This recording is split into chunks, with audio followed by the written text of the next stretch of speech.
It's Buds McKenzie.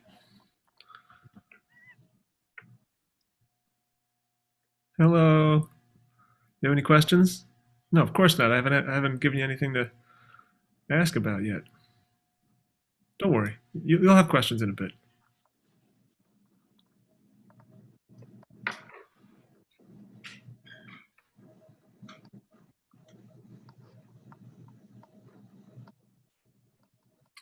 Alan Frischman says can't hear me, but I am. I think Jonathan, you able to hear me? Okay. I can, yes. I don't know, Alan, do you want to maybe check your sound settings?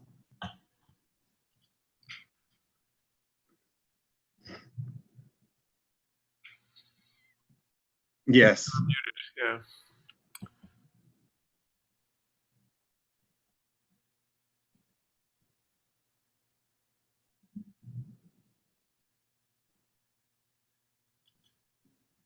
I'll type back to Alan. Okay.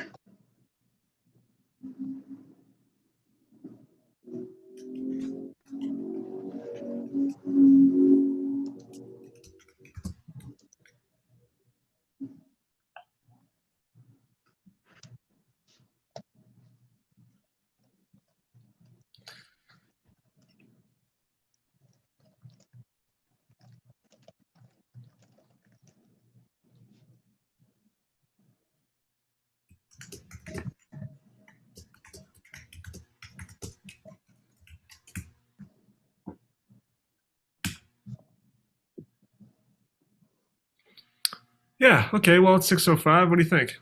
Sounds good. All right. So my name is Jonathan Sager. Many of you are familiar with me since you've been joining me for programs this summer. So tonight we have Mark Frankel, a 15-year member of the Blue Man Group. He was regularly going to Astor Place in New York City as the captain of the Blue Man Group there until COVID hit. And now he's a drummer and an audio engineer at home and working on his own business. But he will be telling you all about, being a blue man, all the places he's been, where he's lived, and everything that goes into being a blue man. So what we're going to do is a little different this time. You are currently muted, but you do have the ability to unmute yourself. So as we go along, if you have questions for Mark, feel free to go ahead and ask your questions. If you have something and you don't feel like asking it right at the time, we will have time at the end so that you can ask Mark as well. But otherwise, I will be here in the chat if you need me, but it's all yours, Mark. Thanks. Sure. Well, I can hear some feedback. I think we're okay. So yeah, if you feel more comfortable writing the questions in the chat, that's fine too. I'll try to keep an eye on that as we go. But I think it's maybe I start with a little intro about who I am and a little bit of my story, and get into the story of how I actually came to be a blue man, and maybe that generates some thoughts and some questions. So I was born in Rockland County in West Nyack, so I'm sort of a local New Yorker to all of you. I grew up in a sort of very theater-oriented family. I am a fourth generation performer in my family, so it goes back to England to my great grandparents, and who knows, maybe generations beyond that or before. And so in that way, becoming a performer and working in the arts was always seen as a very normal, viable option. I wasn't really steered towards something more stable necessarily, and I'm always very thankful for that. My mother had a dance studio, and my brother had a long career on Broadway, and then when she retired from Broadway, she opened up a dance studio, and I sort of grew up in that environment. And it was a lot of fun to be steeped in that, and I started performing in the Nutcracker when I was 6 years old, and actually at the Coachlight Dinner Theater in Nanuet, which was a well-known roadhouse at the time that has now, I don't know, it's not really a theater anymore, but that was my first performing experience. but anyhow, I basically became a drummer, and that was what I was focused on. I've been playing the drums since I was 4 years old, quite seriously, and also was always a tinkerer and interested in how things work. So I got into audio. So I went to college for audio engineering and drumming as sort of a a performing and a technical dual major, and went into that profession. I was working as an audio engineer, working as a professional drummer, and then I ended up teaching audio engineering at New York University. And so that's where the sort of Blue Man story kind of begins, because at the time when I was working as an audio engineer, I got my way into something called NARAS. NARAS is the committee that votes on the Grammys, and because I had played on some music, some recorded music that was released nationally, that made me eligible to vote on the Grammys. And through that, you get invited to all kinds of events, just as a sort of a schmooze kind of thing. And I got invited to an event at Blue Man Group's creative space in the East Village of New York City. And side note, I had actually been there about a year before as an audio engineer. So a lot of those things that I got invited to, I wouldn't necessarily, partake in, because they can be a little bit. You just kind of hang around. You don't know anybody. You eat a couple pieces of sushi and you leave. It's not really something that's all that exciting. But this one, I said, no, I'm going to go to this one because I know somebody there, and it's a cool place. So I show up to this party in like I said, in Blue Man's one of their creative spaces on 3rd Street and Avenue B, and they have all the instruments set up, and it's all very, you can play things, and you can mess around, and you can look at all the stuff, and it's a very cool. It's just rows and rows of drums, plastic pipes, and all sorts of wild instruments, stringed instruments, drums, and I was just like in my glory looking at all this stuff, and I happened to overhear someone say, "Oh yeah, we're always looking for new Blue Men," and that sort of piqued my interest because I didn't know much about Blue Man Group at the time. I had never seen it, and I had never met anybody who was involved in it, so I didn't know much about it. And so I just walked over to him. I had a little bit of liquid courage in me at the time, and I walked over to the guy that I heard say that, and I said, "Hey, I heard you say you're always looking for new Blue Men. What does it take? Like, how do you find new Blue Men?" And he said, he said, "Why? Are you interested in auditioning?" And I said, "Well, I'm a drummer. I don't know what necessarily it takes to become a Blue Man." And he said, "Do me a favor. Can you just back up a little bit? Let me take a look at you." And so I did that, and I was starting to get a little self-conscious. And he said, "Can you just like turn around, do a 360? So I'm just kind of like, okay, like I'm trying to keep eye contact because I don't know what's coming. I don't know if this is some sort of, like candid camera moment. And then he just sort of finishes his tour of my look, and he goes, you look right. You have the right body, you have the right face, you have the right attitude, the right eyes. It's like, and it's quite hard to find Blue Men. Would you be interested in auditioning?" And I said, "Well, of course, why not?" Yeah. And he said, "Okay, we'll send over your headshot and resume, and I'll get you an audition." So I didn't have a headshot and resume. I wasn't an actor. I didn't know if I should have said that out loud at that point. So I just said, "Oh, okay." And I figured I'd figure it all out. So I had a performance resume, but nothing related to acting. And I had this funny picture that a friend of mine had taken recently of me in like these glasses and a bow tie, and I sent that. And sure enough, they called me in. And I right before I got to the audition, like a couple days before, I decided to call my sister, who had also taken the mantle from my mother. She had become a Broadway actress herself. And I said, "Jen, you have to know somebody in this Blue Man Group thing. I got this audition. I have no idea what I'm doing. Can you help me out?" She said, "Yeah, I know a friend of mine, Matt. He's a Blue Man. I'll give him your number, and hopefully you can hook up." So I call him, and I said, I introduced myself, and he said, "Hey, yeah, just come over to my apartment also in the East Village." And so I was like, okay. So I show up at this random guy's door, and he looks like me. He's tall, he's got this narrow face, he's got these bright eyes. And I said, "Oh, okay, I guess that is a type." And he was very, very friendly. And it was the first moment where I realized, the only way that this is ever going to work is if I just listen and say yes, and just try to drop as much of my sort of self-consciousness and as much of my ego as possible, and just listen and just participate and just give it a whack, And so we went around his apartment, his small New York apartment, and he said, look, I'm just going to pick up objects. We're going to look at it together. We're going to make some kind of decision or come to some kind of conclusion about this object, and then we're going to put it down. And then we're going to do it again. And we're going to do this all silently and try to internalize your feelings, but express those to me. So feel it and then express it to me, as well as you can, but don't talk and don't emote. Like don't be too emotionally expressive. So anyway, I was like, I have no idea what that means, but I'll give it a try. So we go around his apartment. I'm doing this stuff. It's kind of fun. It's kind of weird. And he's like, that's great. That's great. Go to the audition and you'll do fine. So a few days later, I show up at this sort of black box rehearsal space on Broadway, just north of Houston Street.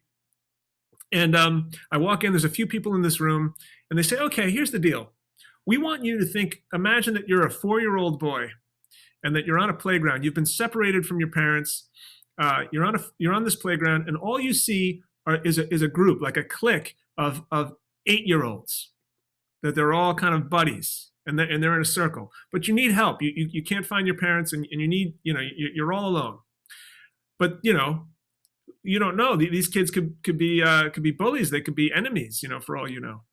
And so you have that moment of realizing, sitting in that feeling of sort of fear and isolation. But then you notice that one of them is your older sister's friend, and you see that person as an ally. So you want to connect with that person, and then feel confident that you can either leave or maybe your parents come back or whatever. But you have this moment of realization. So there's a few beats, as they call them. The first beat is, I'm alone and these are strangers. Second beat is, oh, I think I know that person. Third beat is, okay, I think I'm going to be okay. And the big important thing that they told me that I was really kind of focused on, they said, here's the deal. Don't act. Don't pretend that you're on a playground. Don't take on the attributes of a young 4-year-old kid. Don't play with things that aren't there. Don't pretend to be on the swings. Look at us. We are the 8-year-old boys and girls. You're the 4-year-old boy. We're in this room together. Connect with us. And one of the auditioners, she is going to be the ally. So, you connect with us, and then you see her. You have this moment of realization that you're going to be okay, and then you move on. So I was like, okay, fine. So I just, and the other thing they were saying is you're going to use just this portion of your face. You're not going to talk. And again, think about, just drop all these notions of really trying to show us how you're feeling and just feel them. We'll see it. And really think about this part of your face, because the analogy they make is, if you think about in the movies, like if you think about sort of the two main branches of acting, if you will, the sort of stage actor and the television movie actor. Stage acting obviously is very emotive, very, very expressive, because sometimes you're hundreds of feet away from the person who you're trying to entertain, and they really need to be able to read what your feelings are, and it's not always easy if you're being small and sort of layered. So you have to have a very large persona. Well, in the movies, that stuff does not work at all. If you think about a close-up of this part of your face, any slight twinkle of an eyebrow or an opening of the lids or any of that stuff, it's sort of very, very loud, very intense. So you want to think about how much of that stuff you're actually pushing, and just try to be engaged, stay alive, and just keep it in your eyes. So I did it. That was that. I sort of waved goodbye. They said, thank you very much. And I left, and I thought it was over. Well, they called me back in, and, and I still was like, okay. I wasn't taking it particularly seriously. It's not like I was blowing it off, but I just didn't think it was possible that I was going to get hired. It was such a screeching left-hand turn into this thing. I mean, I was teaching at NYU. I was working as an audio engineer. Boom, suddenly I'm auditioning for this sort of performance art clown drumming troupe, and I have no idea how I got there. So I go to the second audition, and now it's with another Blue Man, and we're sort of interacting, and it's a similar kind of thing. That finishes, and then I don't hear anything. So it was at that point, and then weeks, start to pass, and I'm not hearing anything. And so I figured, okay, well, this is where my journey with Blue Man Group ends. That was fun. And so it was at this point that I decided to let my family in on it. Only my sister had known, and she was totally sworn to secrecy. So I decided to tell my mother, my brother, my father, and we were at dinner. We were out at dinner in this restaurant X down in Congress, New York. I'll never forget it. And I said, hey, just here's some news. I've been auditioning to be a Blue Man for the last month. I didn't get it. It was a lot of fun. It was kind of wild, and I don't know. Who knows? It's just maybe I'll start auditioning for other things.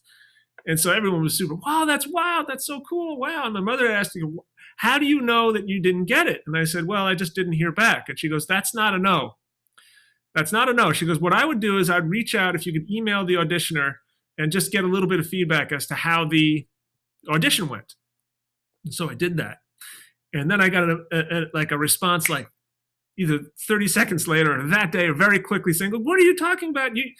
Yes, you're coming back, and we have this big audition, and can you make it like it was like tomorrow or the next day? And I was like, oh yeah, sure. So someone had dropped the ball and not told me that I was meant to come to this other audition. So I show up now at this third audition, and when I walk in the door, this time I'm not alone. Everything's different. I walk into the door, and there are like 15 other guys that look exactly like me again, and they got sticks out and they're drumming on the wall and everyone's kind of strutting around and doing their thing. And I'm overhearing people say things like, the flight, how was the flight? Oh, it was good. How's your hotel? Good. And I'm thinking, wait a minute. And so I walked around and saying, where are you from? And they said, yeah, I'm from LA. And I said, well, did they fly you in for this? And they said, yeah. Where are you from? Chicago. They flew you here from Chicago? Yes. So I go, this is kind of a big deal if they're flying people in and paying for hotel and airfare and stuff. And they're like, yeah, man, this is the big one. This is the big audition to see if you're actually going to get hired to be a Blue Man. And this is the big final callback. And I was like, oh my God, I can't believe this is happening. This is bizarre. So that was a day where they're pairing us off into groups of 3. And it was one of the first times where I really started to get a real sort of tighter idea of what this thing was supposed to be. I was watching, other auditioners and how they were sort of approaching the character and thinking, I don't know if that works as well. Watching other guys and thinking, oh yeah, I like what that guy's doing. And really what it was if you ask, like an amateur actor or a person who's never acted before, if you say, okay, let's say you're in a doctor's office and you've been waiting for an hour to see the doctor, and you're whatever. That's all we're going to give you. That's your circumstance. You're in a doctor's office. You've been waiting for an hour. Go.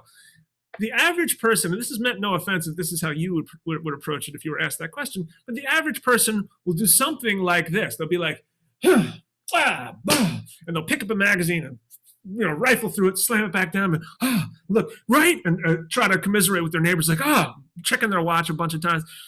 But that's not what people do. Right, when you're in a doctor's office and you're waiting, people just kind of sit and they stare at the wall and they just feel the feeling of how they just want to get going and they want to get home or they're hungry or not this again. Why do we always wait for an hour at the doctor's office? You're much more internal, and that's the thing that I kind of got early on in this audition process. That was a real help for me. So I was noticing that. I was noticing people weren't really internalizing and others were. They that day ended, and then they said, okay, if you get called back after this day, then we do a 2-day intensive. So you can see how this is like, this thing just keeps going, and oh my God, I can't believe this is, when is this going to end, or will it end? And they said, if we call you back tonight, then you're going to do this 2-day intensive. You're going to learn parts of the show. We're going to actually teach you parts of the show, music and acting, and then we're going to put you in makeup, and you're going to perform for us, just for this audition panel. So I waited, and they called me that night. They said, okay, come back for this 2-day thing. And when I came back, there was only 6 of us left.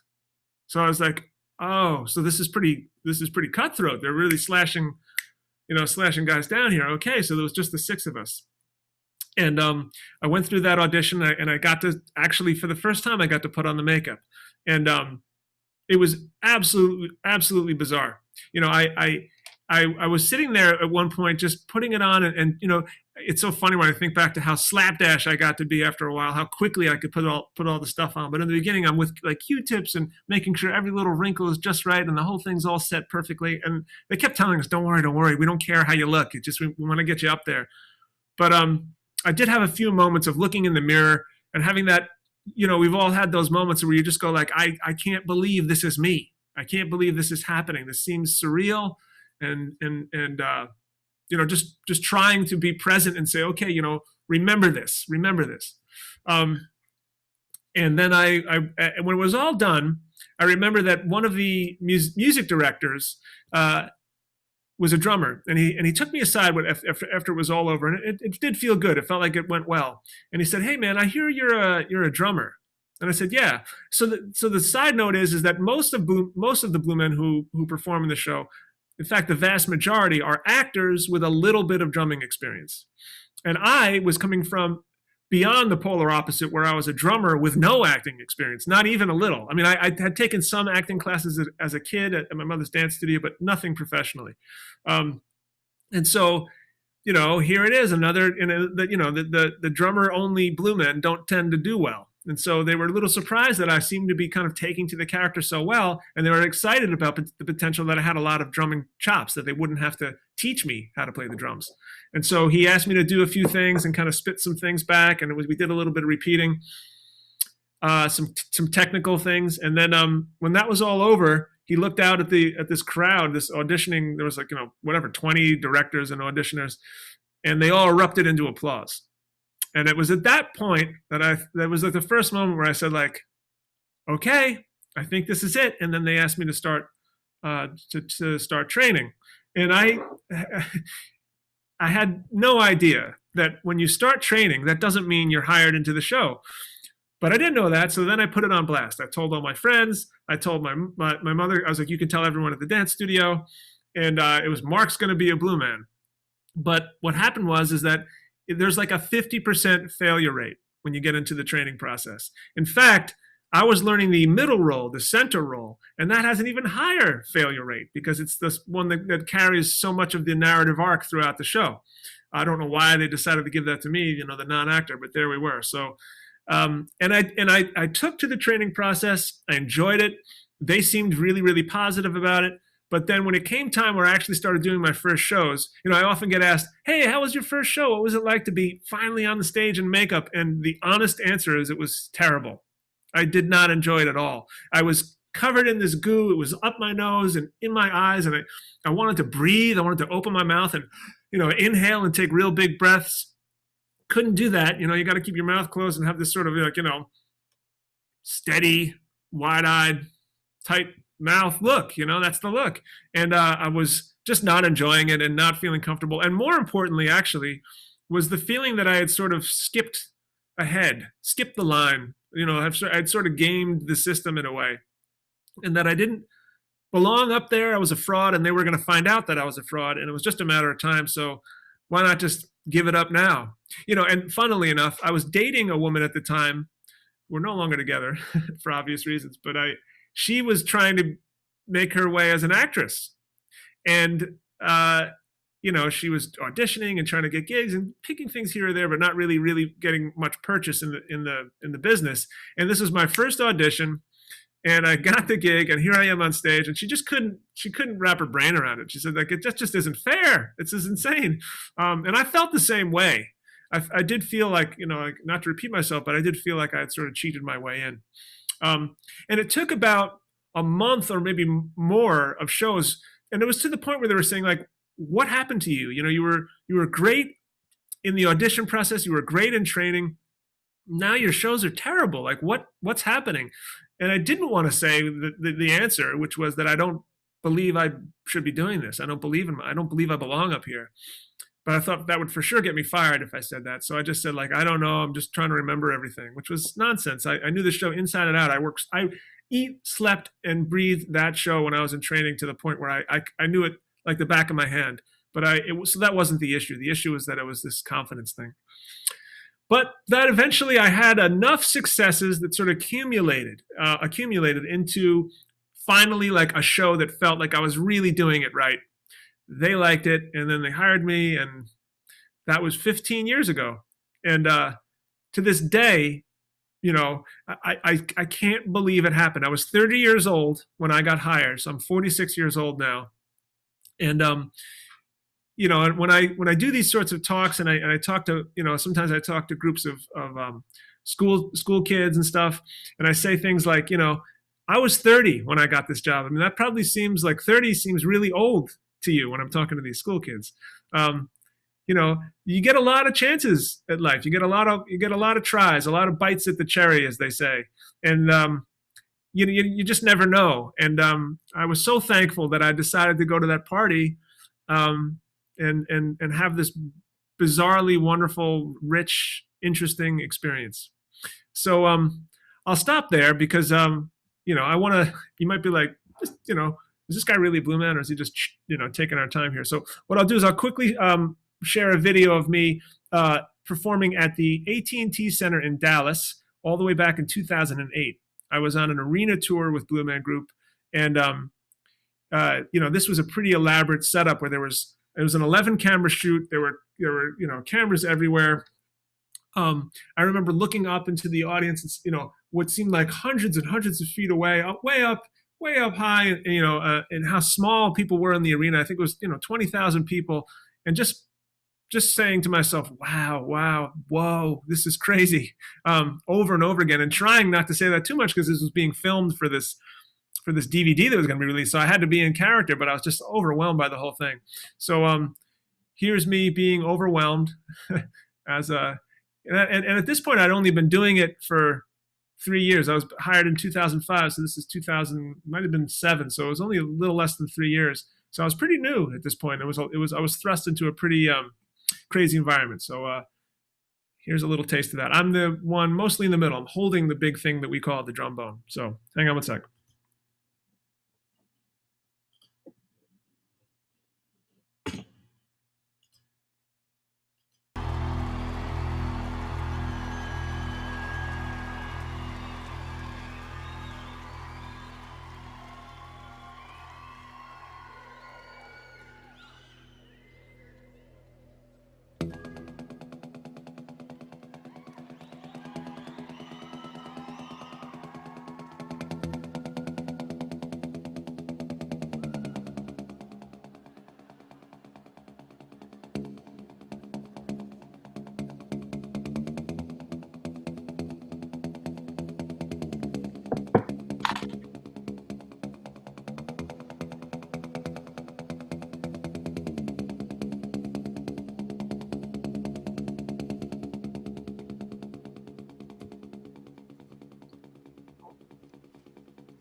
Okay, back.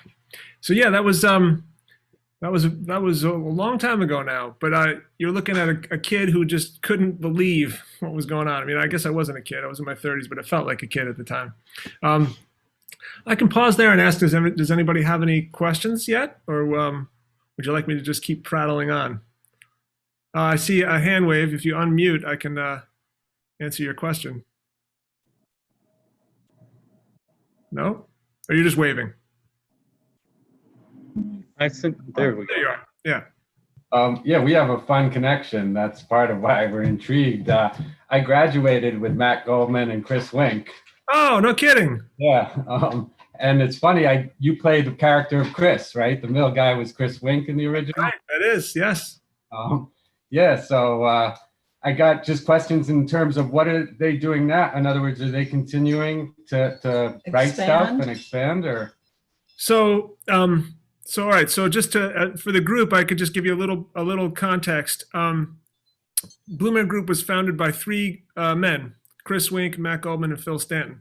And they were basically Chris Wink and Matt Goldman were friends, or going back to high school, I believe, at Fieldston. Yeah. So then Phil Stanton, they met in their professional years when they were kind of jobbing as actors, and met when they were working in catering.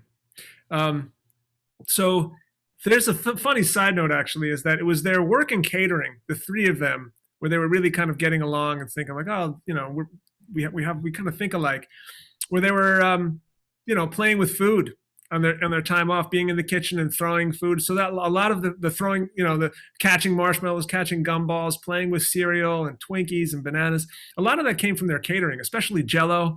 They would always be like messing around with carrying Jell-O, throwing Jell-O at each other. That's a lot of where the food element of Blue Man Group comes from, is their time as caterers. But they went on to start the show at Astor Place in 1991. That's when they opened, and ran for about 3 years until Phil, of the Chris, Matt, and Phil, those are the three guys, Phil cut his thumb on a table saw. And the drummer in the show had to jump in and be a Blue Man that night.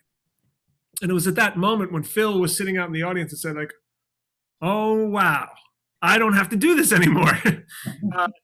They had the grand idea to sort of essentially franchise it, but that sounds like they sort of let the reins go. That isn't what happened. They decided to expand. And the only way to expand was to be able to have other Blue Men, other people play the role. And it was at that moment that they sort of stepped back from performing full-time, trained a lot of new Blue Men to do the show, and became directors of the company. And that lasted for a while. But I'm sad to say that 2 years ago, all three of them, Matt Goldman left the company in 2010, sold his share, and was no longer involved. And then Chris and Phil sold their portions in a couple years ago. So they are no longer involved in Blue Man Group in any way, shape, or form. And unfortunately, Blue Man Group technically doesn't exist anymore. So when COVID hit, my last show was March 9th. The theater closed officially on March 13th, and there is no set date for a return. And there is no real company at the moment that actually exists. We've all been released. I got a severance, essentially, and that was Cirque du Soleil bought Blue Man Group, and Cirque du Soleil had to let all of their people go. It was a news item you might have read about. They let 3,500 people go. Well, I was one of the 3,500 that they let go, and they filed for bankruptcy. Wow. But they are now restructured. They're bought by another entity. So Cirque du Soleil will come back, and I imagine Blue Man Group will come back. But I don't know where I will be when Blue Man Group finds its new footing. And I'll also add that if you've seen the show, it's quite. Let's just say it doesn't observe social distancing at all. Yeah. The Blue Man Group are climbing over the audience. Yeah. We're spitting paint. We're throwing and catching candy with audience members. We're inviting people up on stage to eat Twinkies with us, and all of those things are what we would call signature pieces of the show. The marshmallows and the gumballs, the feast, which is when we bring a person up on stage and eat a Twinkie dinner. These are sort of the signature pieces of Blue Man, and I don't see where it's going to fit in modern society. Under the new circumstances. So there's going to have to be sort of a ground up restructuring, rebuilding of what Blue Man Group actually is. That's going to take a lot of work. I just don't know how it's all going to pan out at this point. So I'm not sitting idly waiting to get the call to start to become a Blue Man again. And I imagine I will put on the makeup again at some point, but I don't know when that will be.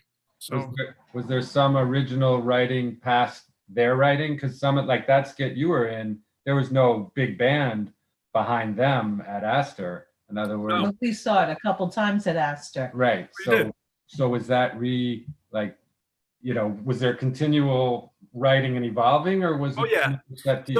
So there was a whole team, a creative team that worked with Chris, Matt, and Phil, and sort of independently of them, and would write new material. Also, Blue Men, some what they call performer directors, they sort of became sort of the creative force of the company, where Chris, Matt, and Phil were focusing on sort of expansion and doing other, and writing new other kinds of things, shows that weren't Blue Man related. Right. There's a totally different stuff.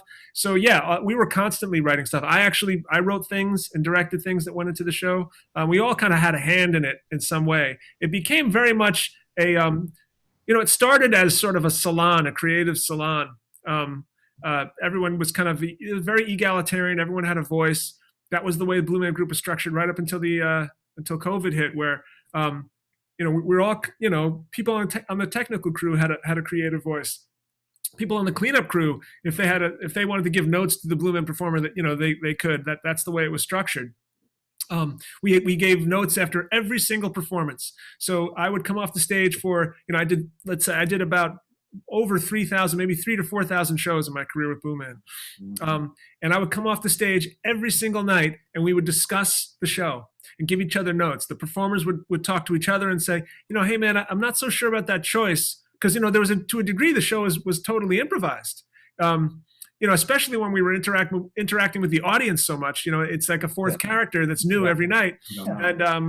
And so we would give each other notes, and I would get feedback from the stage manager about different things that I was doing. And so that kept everybody sort of in check and humble. And, that's the way the company was structured. So it's very much like, you don't have to, there's very little ownership of things. Everyone had a little, it's sort of like Stone Soup. Everyone added a little thing, everyone added a carrot, or somebody added this and somebody added that. And we just had this wild stew in the end. Yeah. When you auditioned, you missed Matt and Chris, or when you were saying that training part, did you cross with Matt and Chris? Oh, yeah. No, I know all three of them. I worked with them here and there. They were mostly kind of up in their executive offices, but yeah, no, I did work with them. I was around for a lot of the time they were at Blue Man. We saw them a couple times at the Astor Theater, and then we would buy tickets for our family, our friends. We were giving them out as gifts all the time. It was a fabulous show. Well, I'm glad you enjoyed it. I'm glad you're fans. But I still get a smile on Matt's character, because he was the funny, goofy one. Yeah, he was sort of the trickster, is what we call him. We have these archetypes of the character, that really relate to the archetypes of the human sort of condition. The trickster, the shaman, I forget them all now. I used to have to talk about them because I did a lot of training. I trained new Blue Men quite a bit, and we would have to talk about these archetypes and sort of Venn diagram, what moments were trickster moments, what moments were shaman, scientist, hero, innocent. Those were the sort of overarching kind of sections of the character, if you will. I see there's another question here. I see. How about switching to blue masks? I don't think the issue so much is the Blue Men, with social distancing. I think we can figure that part of it out. I think the issue really is this, the ethos, the sort of zeitgeist of Blue Man is intimate, and it is sort of climbing over each other, and that's something that I think is the bigger hurdle with adjusting to the COVID era, if you will. So I can jump into another funny little story. I got, over the years working with Blue Man, I got asked to do all sorts of different things. And I was very fortunate to have that. I didn't only just perform at Astor Place. I toured.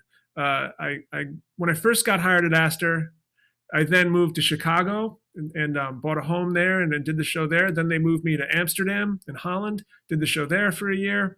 Then I went on the road with Blue Man Group and did that's for that initial thing I showed you, tour of the United States and Canada. Then I toured Europe and the Middle East and Asia and South America, and just had this, I was absolutely loving it. That's all I ever wanted to do as I was a kid. Is like, you know, I was a huge Kiss fan as a kid, and I always just fantasized about what it would be like to be in Kiss and traveling. And I actually got to perform at Nassau Coliseum, and I saw Kiss there when I was in high school. And I had that look, you know, I had that perspective. I stood on the stage and looked out into the audience, and it was one of those moments where, you know, often, especially with that show that you saw, there was a lot sort of to remember. You know, you didn't want to, if you were in the wrong place at the wrong time, a set would fall on you. You had a lot to concentrate on. And it was a huge event, thousands and thousands of people in the audience. So there was a fair amount of pressure to make sure that you did your part, because so many people were spending all this money. You better deliver, you know? So it was hard to really take in the fact that you're standing in front of 15, 20,000 people, and what a trip. You know, it was hard to have that degree of sort of presence of mind. But I remember when I performed at Nassau Coliseum, I sort of earmarked, I sort of said a mantra to myself before the stage. I was like, you're going to have a moment of presence, and look out and realize what you're doing, and that you're on the stage at Nassau Coliseum. And I do remember looking out and getting kind of choked up, and thinking, I saw Billy Joel, Rush, Kiss. I saw all these great bands. I'm not famous. I was definitely, my ego is in check. They're not coming to see Mark Frankel. They're coming to see Blue Man Group, and I'm playing this character, but still I'm here, you know, and I remember that, and it was a wonderful, wonderful experience. So tied into that sort of notion is I was asked to perform in a show called The Best Time Ever, which was something that Neil Patrick Harris did a few years ago. Well, actually more than a few years ago now. It was Neil Patrick Harris has always been a fan of what they call variety arts, which is essentially circus art, but you know, a juggler, a tightrope walker, someone who can tap dance, someone who can play the glasses, you know, the wine glasses, and all, you know, just what they call variety arts. And a lot of it's related to street theater and street performing. You know, people that can do wild and wacky things. And there's an element of that definitely is tied into Blue Man. I can catch 30 marshmallows in my mouth. That's not something that you really can apply anywhere else. It's a fun trick at parties. You know, I often, people want to throw me grapes. I'll catch them. But anyhow, Neil Patrick Harris wanted to do this variety art show, and the conceit was they were going to be completely live. He was only going to do 8 of them, and at the end he was going to participate with the marquee performer at the end of the show. So there'd be all these different people throughout the show, and then they'd have a big performance at the end of the show. Well, they asked Blue Man Group to do it, and then I was asked to be one of the Blue Men in this show, and there was a bunch of things that were pretty cool. One is that Neil Patrick Harris was going to play that drum bone, that plastic pipe, and they wanted me to teach it to him. So I didn't actually give him lessons per se in the moment, although I did towards the end. Most of it, I just had to make a video. I said, "Hi, Neil, this is how you play the part," and I kind of showed it to him. And it's like, you know, you might want to, this is how it goes officially, but you might want to kind of like, this is a sort of easier version of it. I remember he came in and said, "I don't want to do the easy one. I want to do what you're doing." And you know, I said, "Well, okay, you know, we'll try to make it work." He ended up doing the easy version, but that's a side note. Anyhow, so I won't give it away, but there's something that happens in this thing I'm about to show you that I will never ever forget. And let's just say that I rehearsed it, and he did it for real in rehearsals just as much as we did in the live performance. So I will share the screen. Hold on, let me just get this all set up. Okay, I'm just kind of jumping in the middle of it. It was quite long, so I'm jumping in halfway. So I'm sure you'll find me. I'm the one, I actually play the trombone in this one, as opposed to the last video where I was holding it. I'm playing it on this one.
So I have the distinct pleasure of saying I made out with Neil Patrick Harris on live TV in front of 8 million people.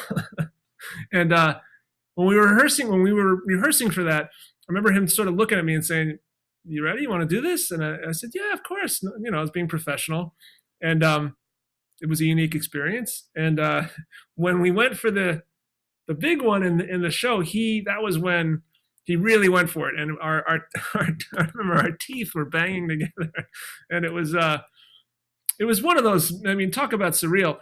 I was laying on the stage with my eyes closed, knowing that, you know, all these things are going on. The drums are super loud, the floor is bouncing.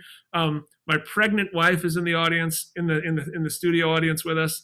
I had just so many things like I was sort of fielding at the moment, laying there thinking like, this is nuts. And then just waiting for the moment when Neil Patrick Harris was coming in to give me the old lip lock.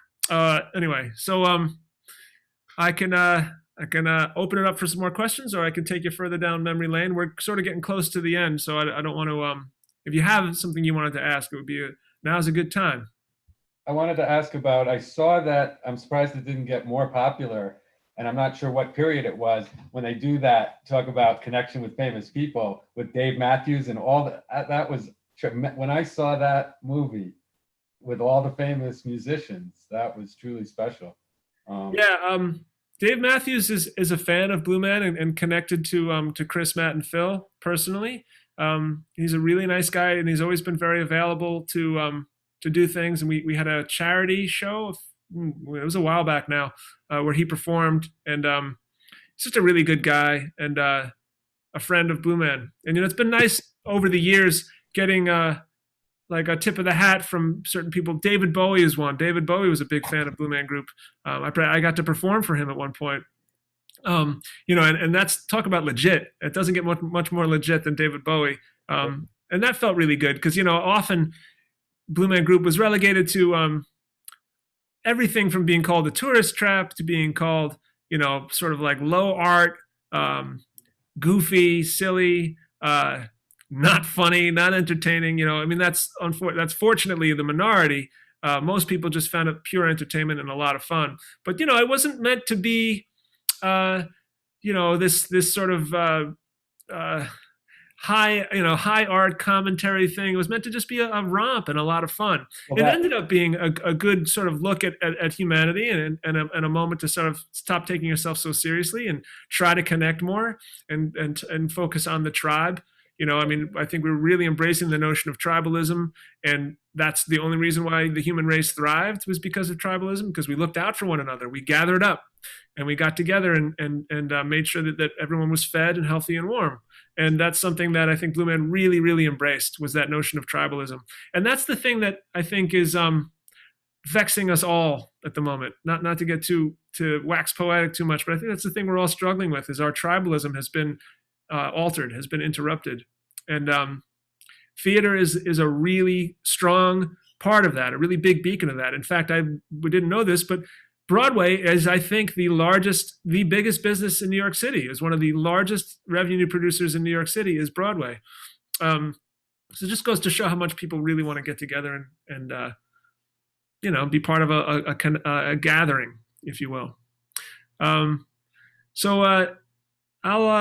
jump in and show you one more wild thing that happened, and I'm happy to answer any questions as they come in. But sometimes I get asked, what's the craziest thing that ever happened to you? And it's a difficult thing to answer because everything was crazy, you know, from little things on the stage to, like, you know, we bring a person up for the feast and they threw up on stage, you know, to little things like big things like set pieces falling down and injuring audience members, we had fire drills in the middle, not fire drills, fire alarms, fire emergencies in the middle of the show. And I'm walking down Lafayette Street in the East Village in my full makeup, you know, in this bizarre netherworld of, like, technically I'm performing, but we're also having a fire. So am I meant to perform right now? And so we would just sort of like huddle up and hope that people didn't want to take pictures, but inevitably the people would. And so we'd have these funny moments. But if I'm going to talk about, like, sort of surreal, you know, the thing that I still can't believe actually happened and that kind of gets the most, whoa, that's nuts, is this. So I'll quickly share my screen. As soon as I start sharing my screen, you'll probably know what I'm going to do.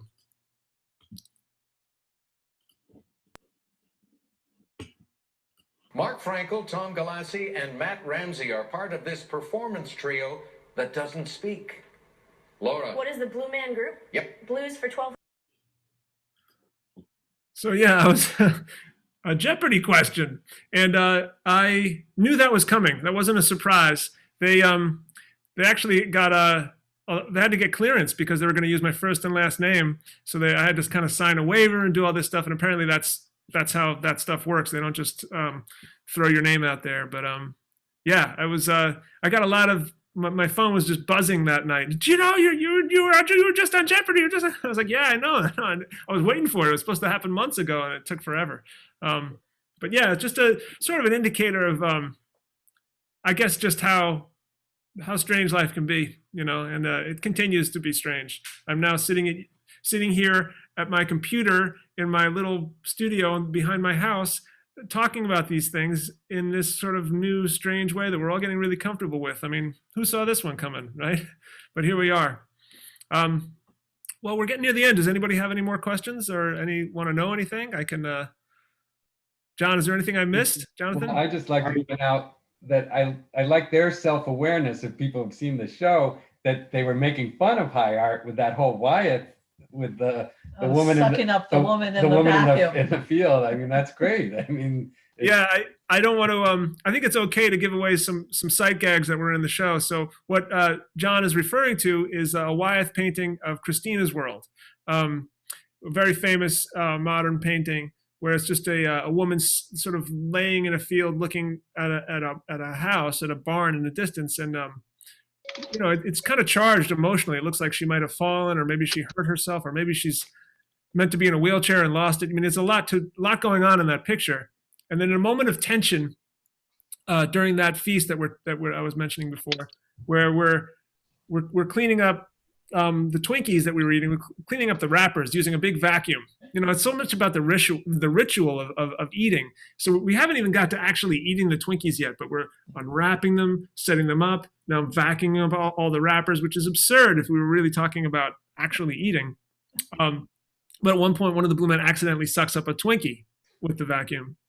There's sort of this showdown between two Blue Men. And the way that ice gets broken is the Blue Man takes the vacuum and sucks Christina off of Christina's World. She's actually, the painting is altered so that she's photoshopped out, and they do a cutout of her and sort of, they use Vaseline and they stick it on just so it just has enough surface tension to stay on, and you suck it off with the vacuum.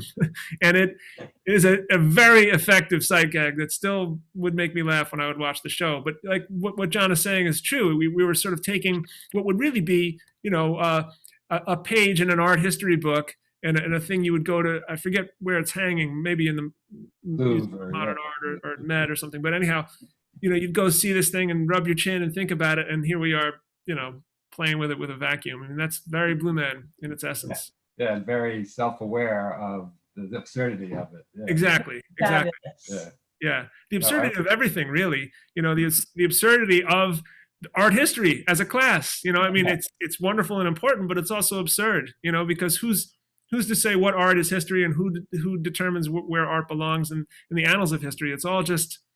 We're all just atoms bumping into each other, not to get too philosophical, but that's just the way it is. But that's very fitting for our time too, because we're questioning history and origins, and right now, yeah.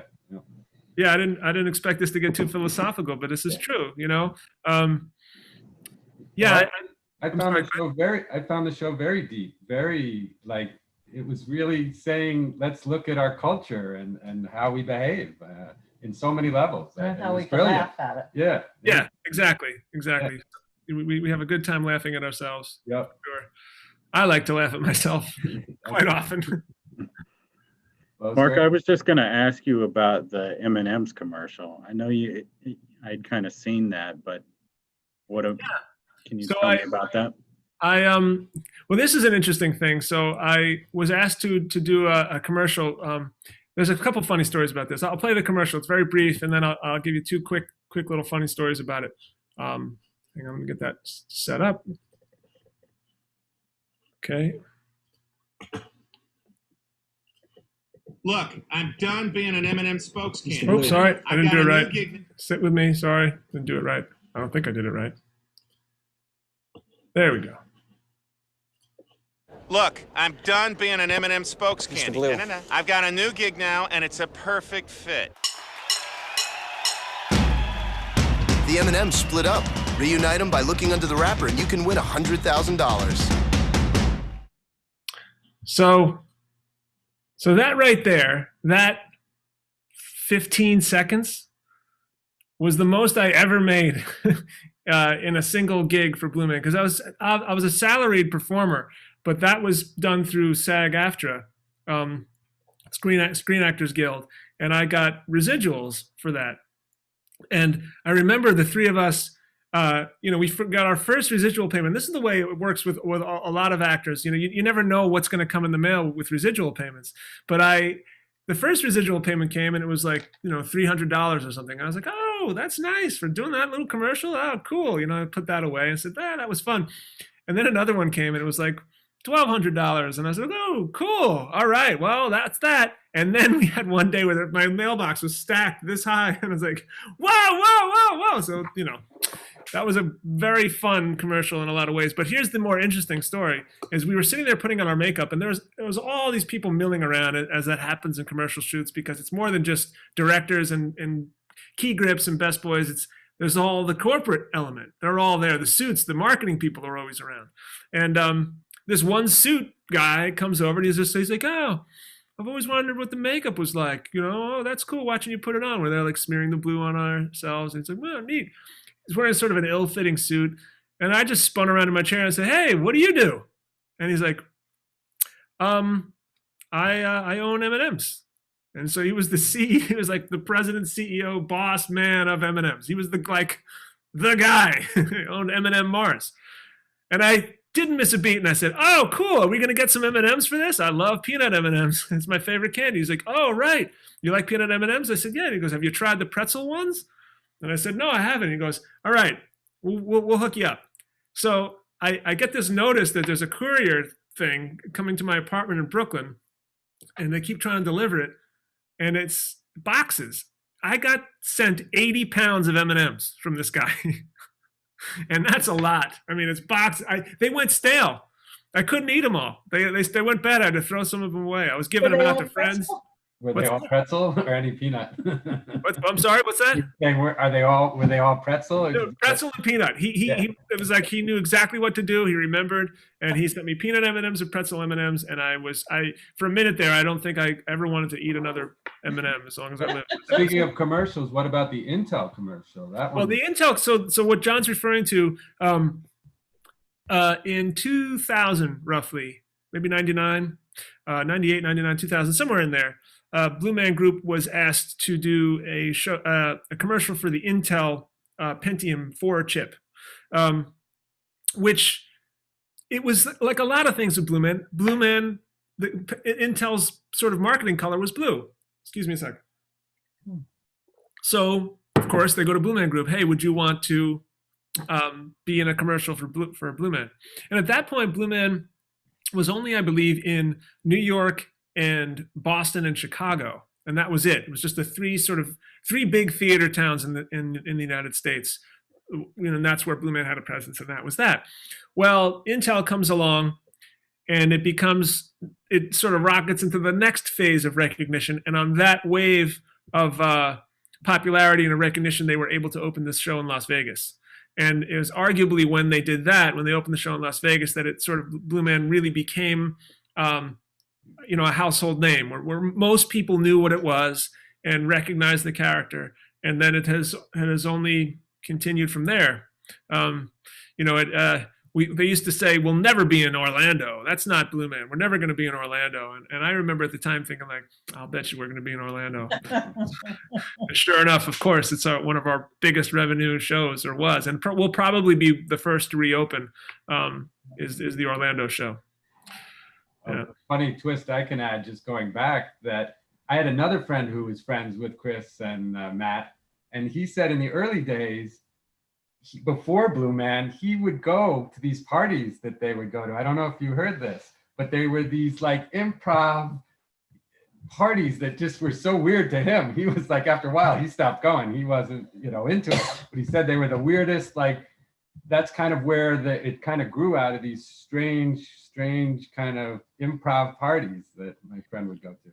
Yeah, well, I'm still quite friendly with one of the guys who wrote the music, a guy named Larry Heineman, who was actually here in my studio a couple days ago, and he was the original music collaborator with Blue Man Group, and he would tell me about these salons that they would host and these parties that you're talking about, where they would bring out. I actually have some of the blue makeup right here. Usually, I get asked, "What's the blue makeup like?" Well, this is a puck of blue makeup.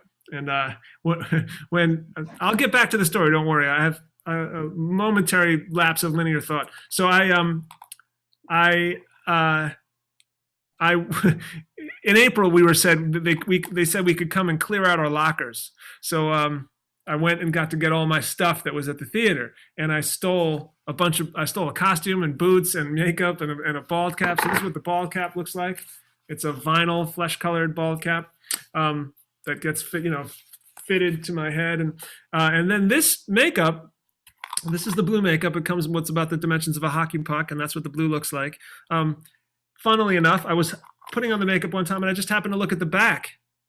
Mayron is the manufacturer, and that's in Chestnut Ridge, New York, which is in Rockland, where I'm from. I'll say, hey, look at that. That's weird. Anyhow, they would take this blue makeup and a much more crude version of it, and just smear it on at these salons and say, like, what does this look like? They were paint. They didn't have the bald cap over their ears. They still had hair sometimes, and just kind of playing with it. So the Blue Man finished look, the bald with the ears covered and the sort of shiny and the bright eyes, that didn't just spring out of nowhere. That was developed over many, many years of trial and error and openness to criticism and critique and collaboration.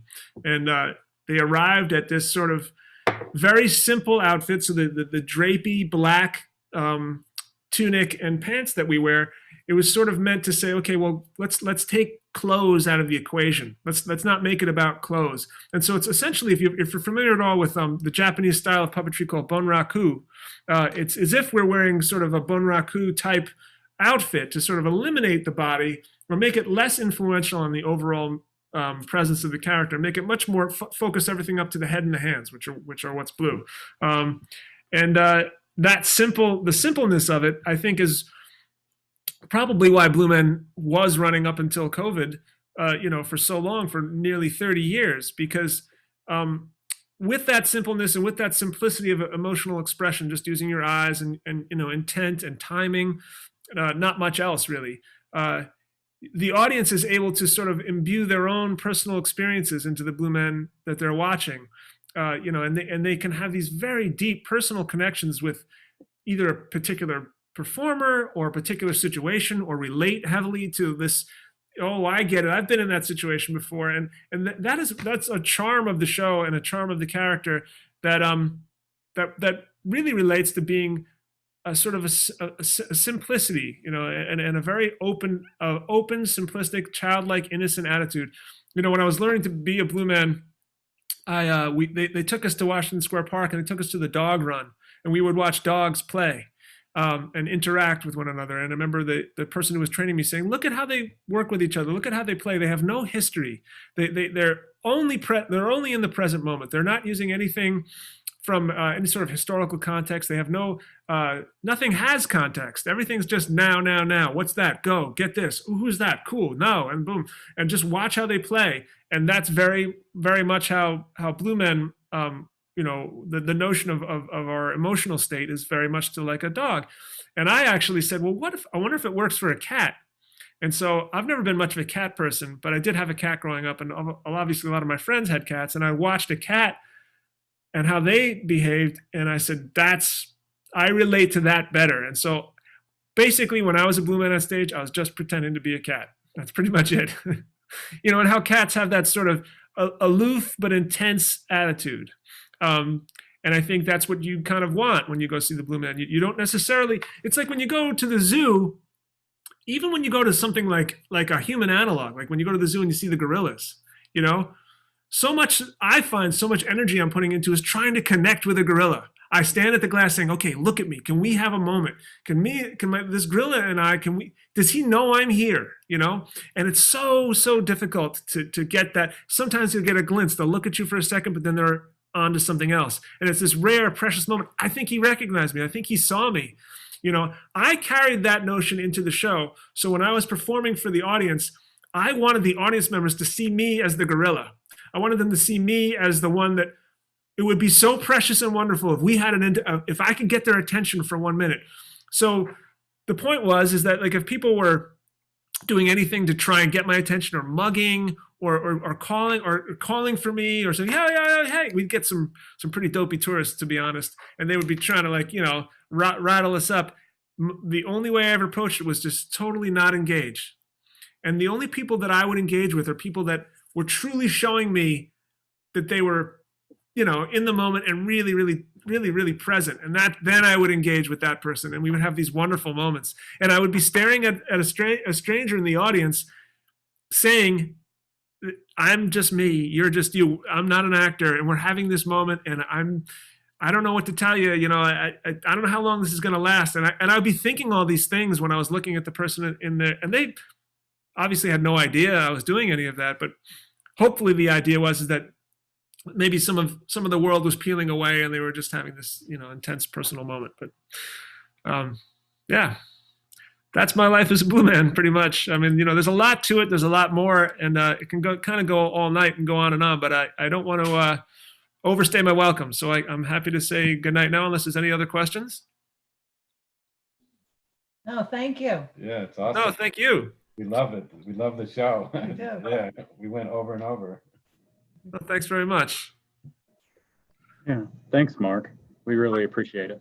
My pleasure, Jonathan. Yeah, you know, I've done a few of these now, and this one got the most sort of deep and philosophical. So I appreciate that. Thanks, John. And it's really nice to see a mutual friend from, you know. Yeah, if you ever run into him, if by chance, if you mention my name, they'll know. I played football with Chris Wink and used to hang out with Matt. So you know me. Yeah. Yeah, well, Chris Wink now has something out in Vegas called Wink World. Oh, really? Yeah.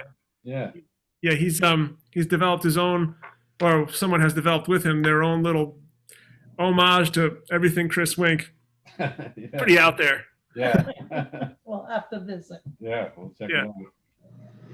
Thank you again. Yeah. All right. Thank you. Thanks Thanks, everyone. everyone. Yeah, thank you for listening, and hopefully I'll see you out there sometime. Yeah. Thank you. Okay, take care. Bye-bye.